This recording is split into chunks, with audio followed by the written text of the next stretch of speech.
নমস্কার বন্ধুরা, আশা করি ভালো আছেন। আমি তনুপ বলছি।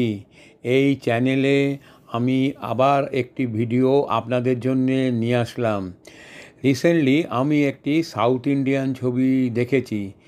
বিষয়টা মালায়ালাম ছবিটার নাম থুরারাম। থুরারাম ছবিটির নায়ক হচ্ছে মোহনলাল। মোহনলালের অসাধারণ অভিনয়, সাথে সাথে গল্পটার অদ্ভুত ট্রিটমেন্ট, এত সুন্দর থ্রিলিংয়ের অ্যাডজাস্টমেন্ট করা হয়েছে, আপনারা দেখলে মুগ্ধ হবেন। এ ধরনের ছবি আপনারা খুবই কম দেখেছেন। আশা করি আপনারা এটা দেখবেন, সেই আশা নিয়েই আপনাদের একটু বলছি। মোহনলাল একজন সাধারণ ট্যাক্সি ড্রাইভার। তার ট্যাক্সিটা হলো অতি সাধারণ একটা পুরনো ট্যাক্সি, কিন্তু সেই ট্যাক্সিটার সাথে তার এত অঙ্গাঙ্গিভাবে মনে যুক্ত যে কাউকেই সে ট্যাক্সিটা ছুতেও দেয় না।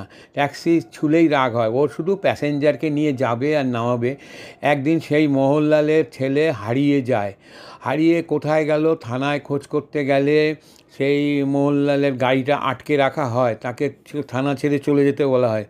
মোহনলাল কিছুতেই যাবে না। যেই মানুষ ট্যাক্সি ছেড়ে কোনো সময় কাউকে টাচ করতে দেয় না, সেই মানুষকে ট্যাক্সি ছেড়ে দিয়ে চলে যাওয়ার সে কিছুতেই রাজি হয় না।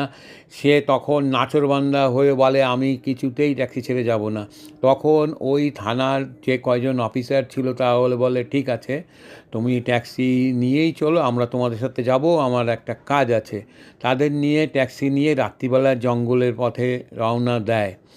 ইতিমধ্যেই আবার সে খবর পায় যে পুলিশ অফিসাররাই জানায় তার ছেলে নিখোঁজ হয়েছে।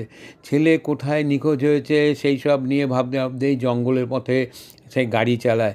জঙ্গলের পথে গাড়ি চালাতে যেই সব সমস্ত ঘটনা রহস্যজনক ঘটতে থাকে, সে আপনারা দেখলে হতবাক হয়ে যাবেন। এই ধরনের থ্রিলার আশা করি আপনারা আগে দেখেননি।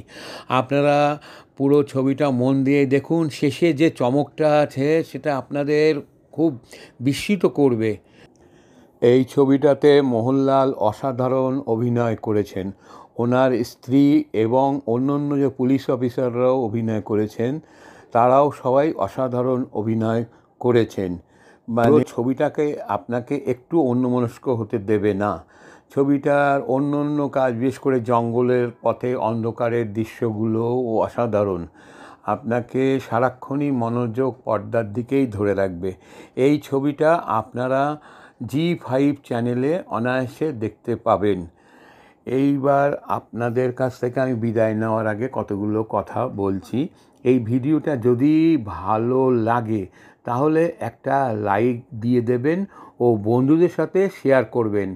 আর এই চ্যানেলটাকে সাবস্ক্রাইব করবেন ও বেল আইকনটি দিয়ে রাখবেন, যাতে আমার পরবর্তী ভিডিওটা দিলেই আপনার সামনে এসে পড়ে।